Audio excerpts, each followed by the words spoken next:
Hello everyone, my name is Vivek Sharma and in this video we will be discussing about four major articles.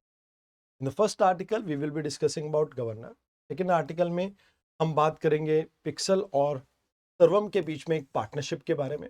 ये private partnership है and इसमें हम AI के लिए आपके जो डाटा सेंटर्स हैं इन्हें स्पेस में लोकेट करने वाले हैं. देन 1857 की रिवोल्ट के बारे में बात करेंगे एंड लास्ट में we will be talking about charkha debate जहां पे हम गांधीन एंड टैगोर व्यू के बारे में समझेंगे. आइए एक एक करके इन आर्टिकल्स को समझते हैं. देखिए, इंडियन पॉलिटिक्स में गवर्नर सबसे एक कंट्रोवर्शियल पोस्ट है. वैसे तो ये कॉन्स्टिट्यूशनल पोस्ट है बट रीसेंट टाइम में बहुत सारी कंट्रोवर्सी में रही है. चाहे आर्टिकल 200 की बात करें या अभी रिसेंटली टीवीके के बारे में बात करें तो उस कंटेक्स्ट में भी ये न्यूज में था. अब देखो, तमिलनाडु में इलेक्शन हुए और वहां पर टीवीके को 108 वोट मिले. अगर टेक्निकली बात करें जो हमारे यहाँ पर कन्वेंशन है उस कन्वेंशन के अकॉर्डिंगली ऐसा रहता है कि जैसे आपकी प्री पोल अलायंस है तो अगर ये मेजॉरिटी ले आती है तो हम सबसे पहले इसे बुलाते हैं.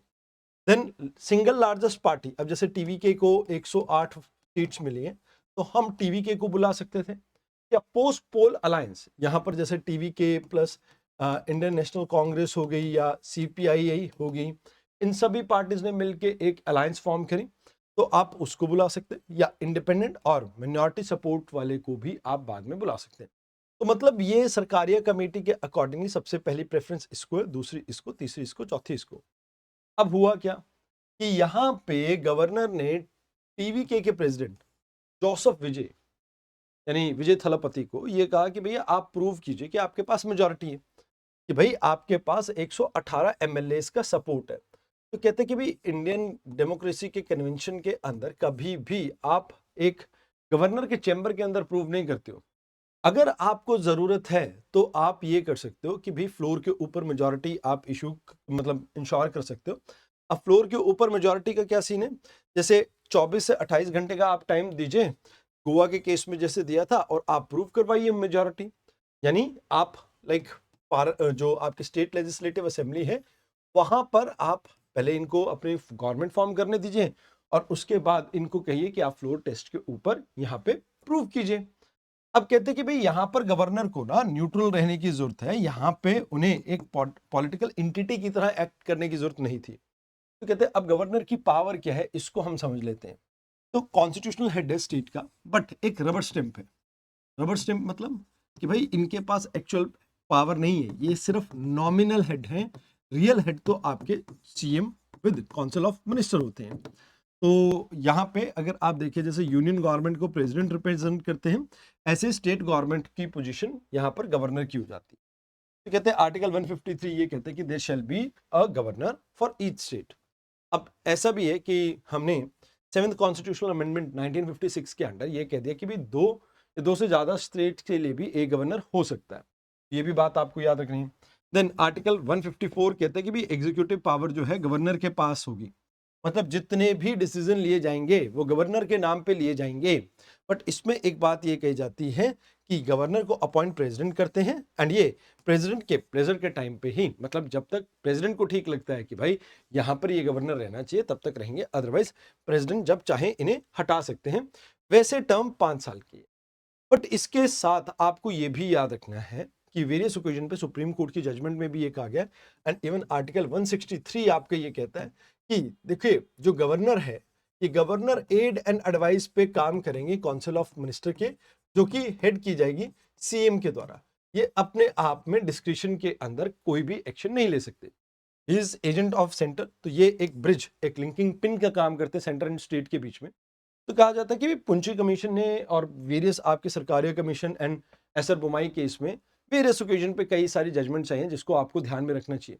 जैसे सरकारिया कमीशन क्या कहती है, ये कहते हैं कि भाई आपका जो गवर्नर है ना वो आपके किसी पॉलिटिकल पार्टी से नहीं होना चाहिए, एक न्यूट्रल पर्सन को आप अपॉइंट करो एंड चीफ मिनिस्टर को कंसल्ट करो जब भी आप किसी स्टेट में अपॉइंट कर रहे हो. तो पुंछी कमीशन ये कहता है कि भाई देखो इसका जो रिमूवल है ना वो इम्पीचमेंट प्रोसेस करो, मतलब जैसे आप प्रेसिडेंट को इम्पीच करते हो ना ताकि इम्पार्शियल रह सके. अगर सेंटर की दया पे होगा तो वो सेंटर के अकॉर्डिंगली एक्ट करेगा. एसर बोमाई केस की बात की जाए तो सुप्रीम कोर्ट ने ये कहा था कि भाई प्लेजर ऑफ प्रेसिडेंट कुछ नहीं होता और गवर्नर कुछ नहीं होता. यहाँ पर आपको एज अ जो आपको एडवाइस दी गई है काउंसिल ऑफ मिनिस्टर के द्वारा उसके ऊपर एक्ट करना होता है। तो कहते हैं दो तरह की डिस्क्रिशन होती है, एक कॉन्स्टिट्यूशनल डिस्क्रिशन, एक सिचुएशनल डिस्क्रिशन। तो आर्टिकल 371 के बारे में आपको पता होगा, जिसमें गोवा के बारे में प्रोविजन है, सिक्किम के बारे में प्रोविजन है, आपके Arunachal Pradesh and various other states के बारे में प्रोविजन है, जैसे महाराष्ट्र के कुछ पार्ट के बारे में, गुजरात के कुछ पार्ट के बारे में। तो द थिंग इज, यहाँ पे उस केस में आपके पास डिस्क्रिशन है, वो कॉन्स्टिट्यूशन ने आपको दी है। बट इन केस अगर आप बात करते हैं यहाँ पे कि सिचुएशनल डिस्क्रिशन, तो यहाँ पर जैसे हंग असेंबली आ गई कि किसी के पास मेजॉरिटी नहीं थी, तो उस समय आपके पास किस पार्टी को बुलाना है उस चीज की डिस्क्रिप्शन है। तो वैसे बाकी किसी चीज में आपके पास कोई डिस्क्रिप्शन नहीं है। तो यहाँ पर वही मैंने जो कहा, फिजिकल लेटर मांगा सपोर्ट के लिए, वो चीज गलत थी। तो इसके बारे में तो हमने आप ऑलरेडी डिस्कस कर लिया। याद रखना, ये सुप्रीम कोर्ट ने भी एसआर बोमई केस में कहा था कि भाई फ्लोर टेस्ट के ऊपर आपको फोकस करना चाहिए रादर देन जो गवर्नर का चैम्बर है उसमें। चलिए अब बात करते हैं नेक्स्ट इंपॉर्टेंट आर्टिकल। सबसे पहले आप ये समझो कि लोअर अर्थ ऑर्बिट होती क्या है। जैसे लेट्स से ये अर्थ है, ये लाइन क्या है आपकी अर्थ। अर्थ से अगर हम 100 किलोमीटर तक की हाइट पे चले जाते हैं तो इसे कहा जाता है करमन लाइन। यहाँ से आउटर स्पेस स्टार्ट होता है। अब मान लीजिए ये 160 किलोमीटर की हाइट है, तो यहाँ से आपकी लोअर अर्थ ऑर्बिट स्टार्ट होती है, और मान लो ये 2000 किलोमीटर की हाइट है, तो अप्रोक्सीमेटली 2000 किलोमीटर तक की हाइट तक आपका लोअर अर्थ ऑर्बिट है। जनरली इस ऑर्बिट में हम वैसे कम्युनिकेशन सैटेलाइट बहुत कम रखते हैं, बट अभी वन वेब करके एक कंपनी है, उसकी सैटेलाइट्स है यहाँ पे। आपने इलॉन मस्क की स्टारलिंक के बारे में सुना होगा, तो ये भी कहीं ना कहीं लोअर अर्थ ऑर्बिट में। तो आज की डेट में कम्युनिकेशन के लिए आप यूज कर रहे हो, बट जनरली जैसे इस ऑर्बिट को हम यूज करते थे अर्थ ऑब्जर्वेशन के लिए, कि भाई जैसे मान लीजिए आपको सर्वे कंडक्ट करने हैं, फॉरेस्ट सर्वे, क्रॉप सर्वे या अर्बन प्लानिंग के लिए आपको सर्वे कंडक्ट करने, तो उसके लिए आप यूज करते थे। मिलिट्री यूज रहता था इसका कि आपको दुश्मन की पोस्ट का पता लगाना हो, तो रिमोट सेंसिंग सैटेलाइट्स के डाटा जो आप कलेक्ट करते हो वो भी सब इसी के थ्रू होते हैं।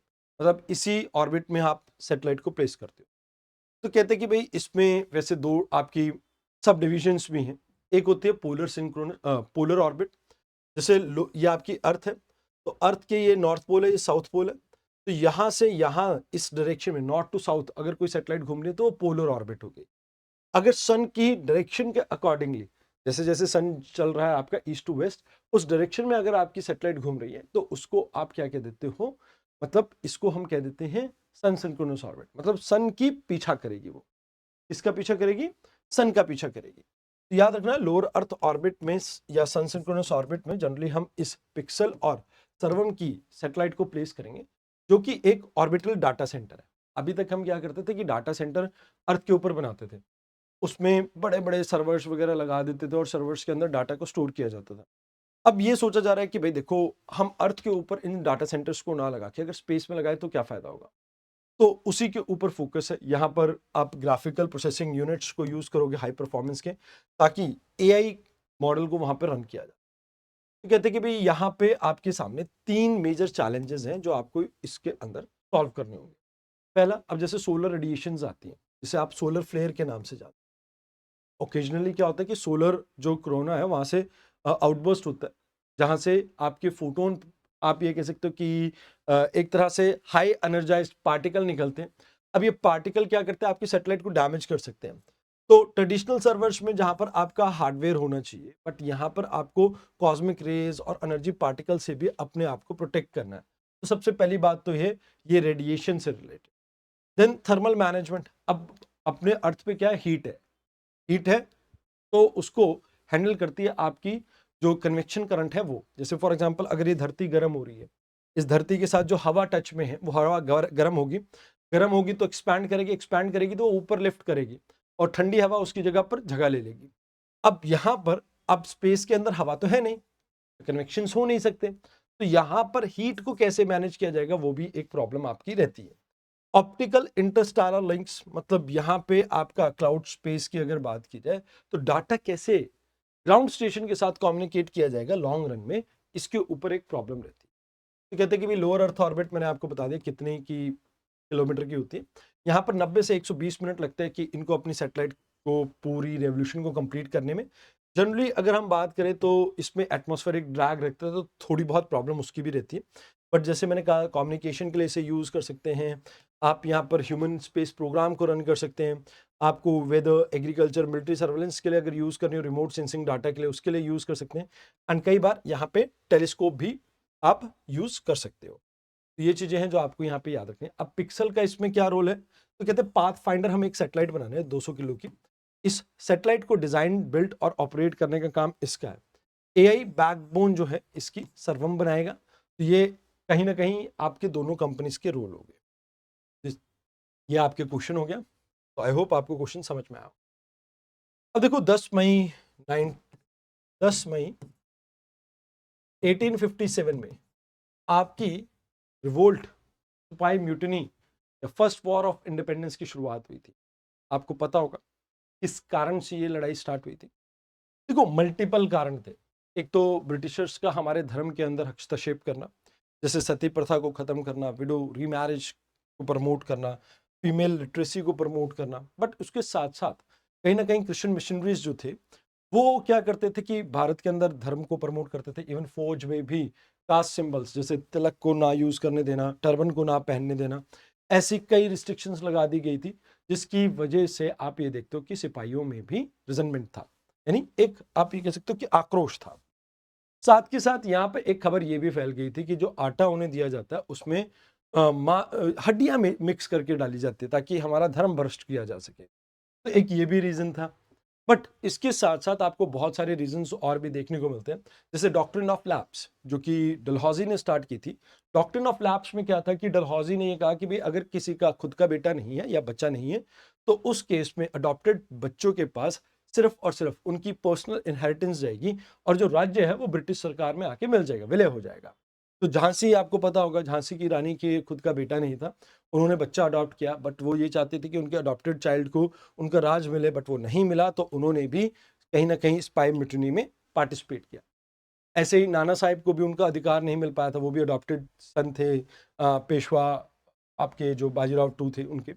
तो द थिंग इज, ऐसे ही आप ये कह सकते हो कि जो राजा रजवाड़े थे उनमें भी कुछ प्रॉब्लम चल रही थी। फिर जमींदार थे, जो पुराने जमींदार थे, कहीं ना कहीं वो जमींदारी सिस्टम के कारण क्या हुआ कि भाई सनसेट क्लॉज हुआ करता था उसमें, जिसमें ये कहा जाता था कि भाई आपने इस डेट तक अपना जो सनसेट तक अगर आपने टैक्स जमा नहीं करवाया कलेक्ट करके, तो आपसे आपकी जमीन जायदाद छीन ली जाएगी और नए जमींदार को दे दी जाएगी। तो ये भी एक प्रॉब्लम थी कि भाई वो जो पुराने जमींदार थे उनको उनकी जगह से हटा दिया गया था, तो इस वजह से वो भी यहाँ पर नाराज थे। अगर बात की जाए आर्टिजन्स और क्राफ्टमैन्स की, तो वो इसलिए नाराज थे क्योंकि जब राजा ही नहीं रहे तो उनकी क्या कदर रहेगी, क्योंकि ब्रिटिशर्स को यहाँ पर तो सेटल होना नहीं था। अब पहले के राजा पेंटिंग वगैरह बनवाते थे या अपनी कहानियां लिखवाते थे तो उनका काम चलता रहता था, या कपड़े सिलवाते थे। अब क्योंकि अंग्रेज इस तरह की चीजें नहीं करते हैं तो काफी सारे डी इंडस्ट्रियलाइजेशन देखने को मिला, तो कहीं ना कहीं उनमें भी आप ये कह सकते हो कि आक्रोश था। अब एग्रीकल्चर साइड की बात की जाए, जो हमारे किसान थे, किसानों के साथ दिक्कत ये थी कि उनको बहुत ज्यादा यहाँ पर लगान देना पड़ रहा था, टैक्स देना पड़ रहा था, तो जिसकी वजह से किसानों में भी बहुत ज्यादा अच्छी छवि नहीं थी इनकी, ब्रिटिशर्स की। अब कहा जाता है कि भाई ये रीजंस थे हमारे फर्स्ट वॉर ऑफ इंडिपेंडेंस के। बट ब्रिटिश नैरेटिव क्या था? ब्रिटिश नैरेटिव ये था कि ये एक सिर्फ महज एक लोकल स्पाई म्यूटिनी थी। तो कहा जाता है कि ये first world war of independence थी, जिसे स्पाई म्यूटिनी भी कहा जाता है। एंड यहाँ पर आप ये कह सकते हो कि कंपनी रूल के अगेंस्ट पहली बार हमने आवाज उठाई थी, और यहाँ पर कंपनी रूल खत्म होकर ब्रिटिश राज इंडिया में स्टार्ट हुआ था, क्योंकि इसके बाद जो एक्ट आया था उसके अंदर कंपनी से पावर छीन के टाउन के पास सारी पावर चली गई थी इंडिया को लेकर। तो यहाँ पे नैरेटिव का एक कॉन्फ्लिक्ट रहता है, एक स्पाई मिलिट्री कहते हैं कुछ लोग इसे, बट ये हम कहते हैं कि ये हमारी फर्स्ट वॉर ऑफ इंडिपेंडेंस थी। अब इसके पीछे रीजंस तो मैंने आपको बता दिया, पॉलिटिकल, इकोनॉमिक, सोशल भी बता दिया। एंड मिलिट्री कॉज, वो जो आपकी एनफील्ड जो राइफल थी उसके अंदर जो कार्ट्रिज यूज की जा रही थी, तो उसमें कहा जाता था कि गाय और सुअर का मांस मिक्स कर रखा है, तो ये इस वजह से भी हिंदू मुस्लिम्स दोनों ही इसके अगेंस्ट थे। तो इसमें मेजर लीडर कौन रहे थे? बहादुर शाह जफर और भक्त खान। वैसे बहादुर शाह जफर सबसे डरपोक लीडर था। इन्होंने डरते डरते सारे लाइक राजा रजवाड़ों को कहा था कि भाई आप मुझे सपोर्ट करो ब्रिटिशर्स के अगेंस्ट, बट ये he was not willing to lead. सबसे बड़ा एक कमी ये थी कि यहाँ पर इनके पास लीडर नहीं था, लीडरलेस थी दिस इंटायर मूवमेंट। कानपुर में नाना साहेब और तात्या तोपे थे। फिर झांसी की अगर बात की जाए तो रानी लक्ष्मीबाई थी। एंड इसके साथ साथ यहाँ पे अगर आप बात करें तो हजरत महल थे लखनऊ में एंड बिहार में कुंवर सिंह थे। अब बात यह है कि ये सिर्फ और सिर्फ नॉर्दर्न एंड सेंट्रल इंडिया में आपको देखने को मिली। वैसे पंजाब और जम्मू वाला पार्ट इसमें इन्वॉल्व नहीं था। Southern part and north eastern part ने कहीं भी इसमें पार्टिसिपेट नहीं किया। तो यहाँ पर एक प्रॉब्लम ये देखने को मिली। मैंने जैसे कहा कि लीडरशिप की कमी थी। दूसरी प्रॉब्लम यहाँ पर इस मतलब वॉर के हार में ये थी कि भाई एक्चुअल में यहाँ पे जो आपके ब्रिटिशर्स थे उनके पास बंदूक थी, ये तलवार लेके आ रहे हैं। अब एक दूर से भागता हुआ तलवार से आ रहा है, उसने बंदूक निकाले, ठा गोली मार दी, तो प्रॉब्लम है भाई। तो वो टेक्नोलॉजी का पार्ट हो गया। देन टेक्नोलॉजी के फ्रंट पे आप ये भी समझो कि उनके पास रेलवे थी, वो ट्रुप्स को डिप्लॉय कर सकते थे, वाइकुलर मूवमेंट ईजी थी उनके लिए। तीसरी चीज टेलीग्राफ जो था उस समय पे जो एक्टिव था, आपको पता होगा डलहौजी के टाइम पे रेलवे और टेलीग्राफ दोनों बने थे। तो भाई इसकी वजह से भी मूवमेंट थोड़ी आसान हो गई थी, बिकॉज आप ये मान के चलो कि टेलीग्राफ करते ही एक जगह से दूसरी जगह आपके सिपाही वगैरह लाइक मूवमेंट वगैरह कहीं पर करनी होती थी तो वो ईजी होती थी। तो कहीं ना कहीं आप ये मान के चलो कि यहाँ पे एक्चुअल में जो ग्रीवेंसेस थे उनको निग्लेक्ट करके यहाँ पर ये कहा गया, एक माइनर व्यू लिया गया कि इंडिया का जो मास है वो कहीं ना कहीं इम्पेशेंट है, कहीं ना कहीं वो लाइक आप ये कह सकते हो कि उन्होंने इस बात को कहीं ना कहीं ब्रिटिशर्स ने इग्नोर किया कि उन्होंने इंडिया की इकोनॉमी को बहुत बुरी तरह से एक्सप्लॉइट किया, किंग्स को ह्यूमिलेट किया और कहीं ना कहीं लोकल आर्टिजन को कहीं ना कहीं डिस्टर्ब कर दिया। तो ये ब्रिटिशर्स ये क्लेम करते थे उस टाइम का, द टाइम जो न्यूज़पेपर पब्लिश हुआ था, कि भाई there is no great grievances, ये सिर्फ कुछ लोग हैं जो यहाँ पर आके दंगा मचा रहे हैं और कुछ भी नहीं। तो जब इन्होंने दिल्ली को वापस से कैप्चर किया तो उसमें यह बताया गया कि भाई जो ब्रिटिशर्स हैं वो एक मोरल सेंटर हैं। अब अलेक्जेंडर डफ ये कहते हैं कि भैया डीप डिजाइनिंग मैन जो है उनकी कॉन्स्पिरेसी थी ये। तो मतलब कहीं ना कहीं इस पूरे रिवोल्ट को जिस तरह से आप ये कह सकते हो ब्रिटिशर्स ने पोर्ट्रे किया वो कहीं ना कहीं गलत था और कहीं ना कहीं हमारे व्यूज को उसमें इंक्लूड नहीं किया गया। अब जैसे सर जॉन लॉरेंस ये कहते हैं कि भैया ये तो सिर्फ एक सिपाही थे जिनके कुछ प्रॉब्लम थी कार्टेज को लेके और इनके पास कोई लीडर नहीं थे और ना कोई पॉपुलर सपोर्ट था और इस वजह से ये खत्म हो गई। और मार्क्सिस्ट ये कहते हैं, एमएन रॉय या आरपी दत्त जैसे लोग, कि भाई यहाँ पे एक क्लास स्ट्रगल था जहाँ पे प्रेजेंट ने काफी अच्छा और इम्पोर्टेंट रोल अदा किया। वीडी सावरकर ये कहते हैं कि भैया ये पहली बार था जहां पर हमने ब्रिटिशर्स को अपने देश से निकालने के लिए कदम उठाया। That's there. सो यहाँ पे S N Roy, R C Majumdar तो कहते हैं neither first nor national nor war. अब ये कॉन्सेप्ट क्या है? देखो पहली बार नहीं था कि ब्रिटिशर्स के खिलाफ यहाँ पर रिवोल्ट हुआ था, 80 मूवमेंट इससे पहले हुआ था। संथल रिवोल्ट के बारे में भी आपने सुना होगा। तो वेरियस ओकेजन पे रिवोल्ट्स तो होते रहे। नेशनल क्यों नहीं था? बिकॉज यहाँ पर खुद के इंडिया के ही राजाओं ने, जैसे अगर आप ग्वालियर की देखें तो उनके राजा ने सपोर्ट किया था, फिर इस साइड सिरसा हिसार वाली साइड के राजा ने भी सपोर्ट किया था, पटियाला वाले ने भी किया था। तो मतलब इट वाज नॉट दैट कि भाई ये एक ग्लोबल मतलब पैन इंडिया नेशनल वॉर थी, क्योंकि खुद इंडियन इंडियन राजाओं ने यहाँ पर ब्रिटिशर्स का साथ दिया। एंड मोर ओवर स्टार्टिंग में जो पेजेंट्स थे, जो आप ये कह सकते हो कि लोकल पॉपुलेशन थी, उन्होंने सिपाहियों का साथ दिया। पर जैसे जैसे टैक्सेस इंक्रीज हुए और कहीं ना कहीं एक फॉरवर्ड लुकिंग पॉलिसी नहीं थी, मतलब उन्होंने कहीं भी ये बात नहीं की कि that we will move towards liberty या कुछ ऐसी चीजें। उन्होंने कहीं ना कहीं वो बैकडेटेड सोशल स्ट्रक्चर को वापस से रिवाइव करने की बात की, तो उसके बाद ये नेशनल मूवमेंट नहीं रही। एंड कहीं ना कहीं वॉर वॉर चलो ठीक है, वॉर तो वॉर ही थी। ये चीज आप ये मान के चलो कि आपका क्वेश्चन है। आई होप आपको क्वेश्चन अच्छा लगा हो इस बारी का। Now let's talk about Gandhi ji and Tagore. देखो दोनों का व्यू एक था कि भारत को आजाद करो, पर दोनों का मेथड अलग था। अब देखो मैं एक सिंपल सी बात कहता हूं और मैं टैगोर जी की बात से काफी हद तक सहमत भी हूं। टैगोर जी का अभी 165th हमने बर्थडे सेलिब्रेट, एंड इन्हों की और महात्मा गांधी जी की आपस की जो विचारधारा है उसको लेके कुछ न्यूज़पेपर में आर्टिकल्स पब्लिश हुए। तो गांधी जी का विजन क्या था? गांधी जी का विजन था स्वराज। अब स्वराज में ये कहते हैं कि भाई हम नेशनल सेल्फ रिलायंस के ऊपर फोकस करेंगे एंड मास मोबिलाइजेशन के ऊपर फोकस करेंगे अगेंस्ट ब्रिटिश रूल, ताकि हम इंडियन डिग्निटी को प्रोटेक्ट कर सके। नेशनलिज्म को प्रमोट करना, ये इनका मेन मकसद था। तो ये जो टैगोर जी का व्यू था इसके विपरीत था। वो कहते कि भाई ये कल्ट ऑफ नेशनलिज्म क्या होता है। कहते नहीं, हमें ये वेस्टर्न कॉन्सेप्ट को नहीं लेके आना है, हमें इंडिया की स्पिरिचुअल और इंटेलेक्चुअल सिंथेसाइज करवाना होगा और जिसके अंदर पॉलिटिकल बॉर्डर्स नहीं ऐड करने। कहते अगर आप नेशनलिज्म की भावनाओं को लेके आएंगे तो इसमें बहुत सारे लोगों का एक्सक्लूजन होगा एंड बहुत सारा वायलेंस भी देखने को मिलेगा। एंड इसलिए उन्होंने एक कॉन्सेप्ट दिया, विश्व भारती। तो यहां पे आपको याद रखना है यूनिवर्सलिज्म को इन्होंने प्रमोट करने की बात की थी। नाउ सेकंड चीज, गांधी जी कहते हैं कि भी चरखा काटना चाहिए और इन्होंने टैगोर जी को भी ये कहा कि भैया आपको भी सिंबॉलिक वो चरखा काटना चाहिए, जिससे हम इंडिया की जो फ्रीडम है, इकोनॉमिक फ्रीडम है, उसको प्रोटेक्ट कर सकें एंड कहीं ना कहीं हम इंडस्ट्रियलाइजेशन के एक्सप्लॉइटेशन को रोक सकें। अब इसमें टैगोर जी कहते हैं कि भैया ये तो मैकेनिकल अप्रोच है, भाई चरखा काटने से आजादी थोड़ी मिलेगी। इनको कहना था कि भाई देखो, आप साइंस और रीजन के पीछे चलिए, रेशनल के पीछे भागिए।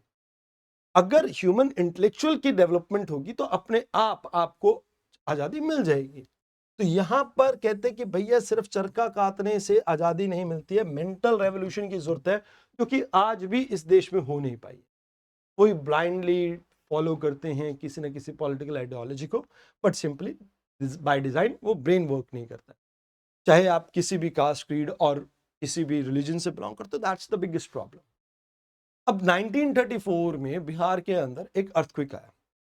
अब गांधी जी बीइंग गांधी जी, उन्होंने कहा कि भैया हरिजनों के ऊपर आप एट्रोसिटी कंडक्ट करते हो, तो इस वजह से ये भूकंप आया। तो वहां पे टैगोर जी कहते भाई आप पढ़े लिखे हो, आपको ऐसी बात नहीं कहनी चाहिए। क्यों? क्योंकि इससे सुपरस्टिशन फैलेगा कि भैया हरिजनों के ऊपर लोगों ने एट्रोसिटी कंडक्ट करी, इसकी वजह से अर्थक्वेक आता है। सो ही आर्ग्यूड भाई ये फिजिकल फिनोमेना है, टेक्टोनिक, मतलब शायद हो सकता है कि टैगोर जी को उस टाइम पता हो या नहीं पता हो, बट मैं आपको बता रहा हूं कि भाई टेक्टोनिक प्लेट आपकी मूव करती है, उसकी वजह से अर्थक्वेक आता है। It's a scientific phenomena. Tectonic plate क्यों मूव करती है? वो स्टेनोस्फेयर जो है आपका, वो मोल्टन, सेमी मोल्टन स्टेट में, उसकी वजह से करती है। सो इट्स नॉट दैट कि वो जलजला आ गया या कुछ आ गया, इट्स अ साइंटिफिक लॉजिक और आप उसको फॉलो करो।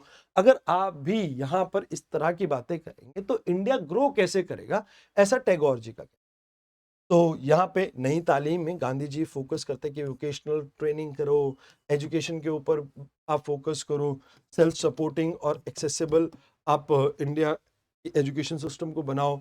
तो ये चीज गांधी जी का फोकस था। बट टैगोर जी शांति निकेतन के ऊपर फोकस करते हैं, जहाँ पर कहते हैं कि भाई हमें एस्थेटिक डेवलपमेंट के ऊपर, आर्ट, डांस, म्यूजिक, सब चीज के ऊपर फोकस करना चाहिए, एक क्रिएटिव सोल को प्रमोट करना चाहिए। तो यहाँ पे कहीं ना कहीं दोनों के बीच में जो प्रॉब्लम है वो कल्ट ऑफ चरखा को लेके है कि भैया टैगोर ये कहते हैं कि भाई यहाँ पे साइंटिफिक रेशनल के साथ आपको आगे चलना चाहिए, बट यहाँ पे गांधी जी का जो फोकस है वो physical dignity of physical labour के ऊपर फोकस था, इंडिया को सेल्फ रिलायंस बनाने के ऊपर फोकस था, एंड कहीं ना कहीं लाइक मोरल ट्रांसफॉर्मेशन के ऊपर फोकस था टैगोर जी का। तो वैसे दोनों की विचारधारा में एक चीज तो कॉमन थी, दैट दे ऑल वांट कि भाई इंडिया फ्रीडम अचीव करे। तो यहाँ पे आपके दो क्वेश्चन है तो आपको ट्राई करने चाहिए। आई गेस आज के डिस्कशन में इतना ही था।